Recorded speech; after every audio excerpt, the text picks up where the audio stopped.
Nama saya Nisa Ulkonitin dengan NIM 21030966148. Pengertian metode penelitian pendidikan Islam. Metode penelitian pendidikan Islam terdiri dari dua suku kata, metode penelitian dan pendidikan Islam.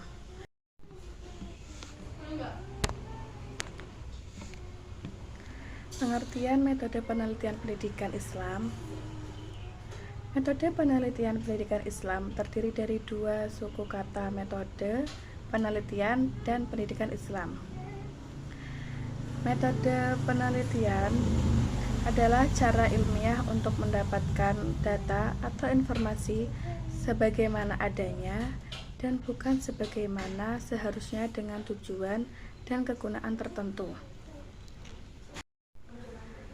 Penelitian kualitatif memiliki setting yang alamiah sebagaimana sumber datanya yang langsung dan peneliti adalah sebagai instrumen kuncinya.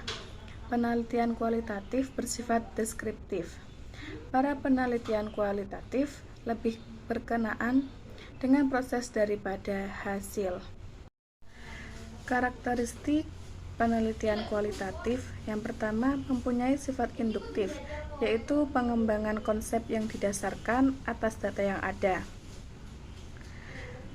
Yang kedua, melihat setting dan respon secara keseluruhan atau holistik. Yang ketiga, memahami responden dari titik tolak pandangan responden sendiri. Yang keempat, menekankan validitas penelitian ditekankan pada kemampuan peneliti. Yang kelima, menekankan pada setting alami. Yang keenam, mengutamakan proses daripada hasil. Yang ketujuh, menggunakan non-probabilitas sampling. Pendidikan Islam diartikan oleh berbagai ahli. Yang pertama itu konferensi internasional. Pertama, tentang pendidikan Islam, mendefinisikan itu keseluruhan makna atau pengertian yang terkandung dalam kata ta'lim, tarbiyah, dan ta'dib.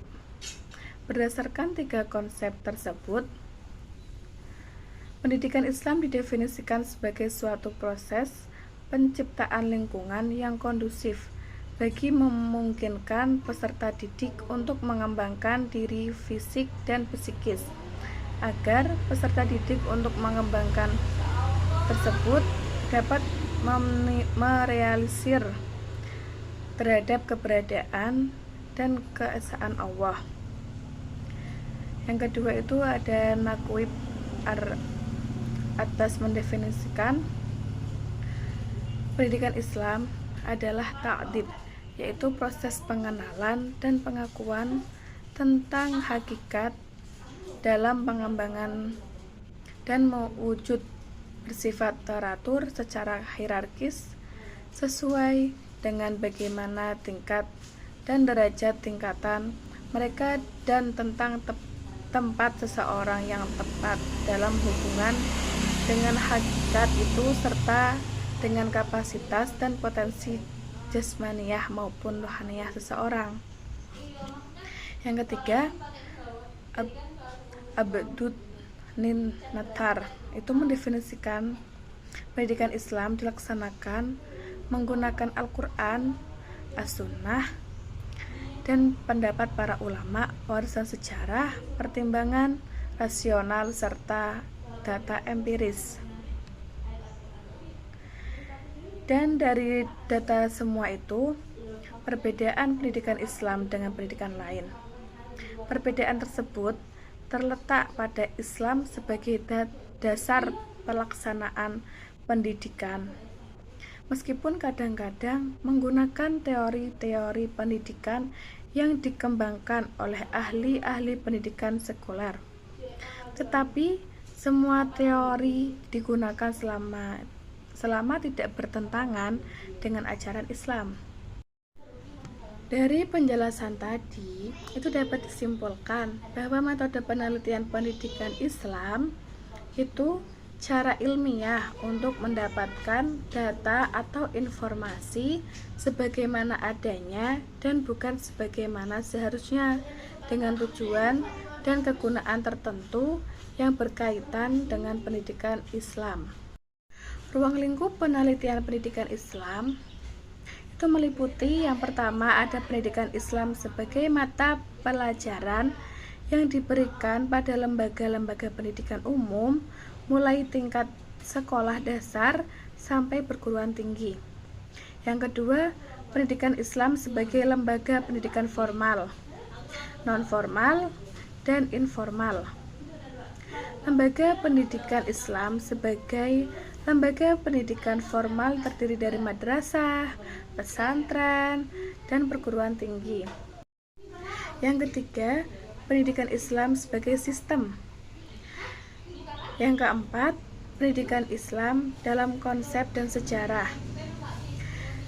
Kajian konsep mencakup penelitian tentang konsep-konsep pendidikan di dalam Al-Quran dan hadis. Kajian sejarah mencakup penelitian tentang sejarah pemikiran dan sejarah kelembagaan.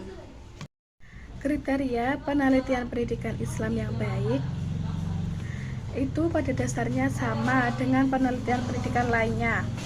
Penelitian pendidikan Islam yang baik itu memiliki ciri-ciri sebagai berikut.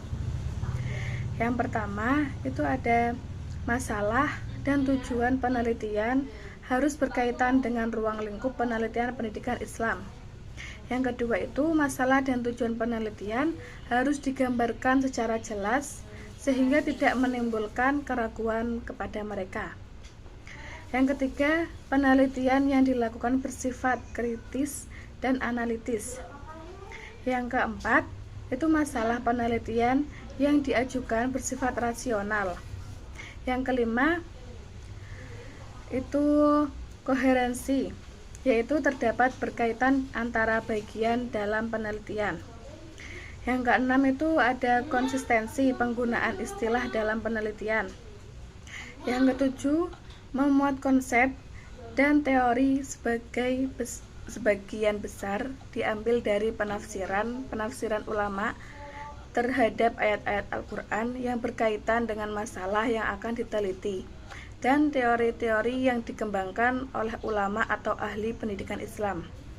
Yang kedelapan itu menggunakan istilah dengan tepat dan definisi yang uniform.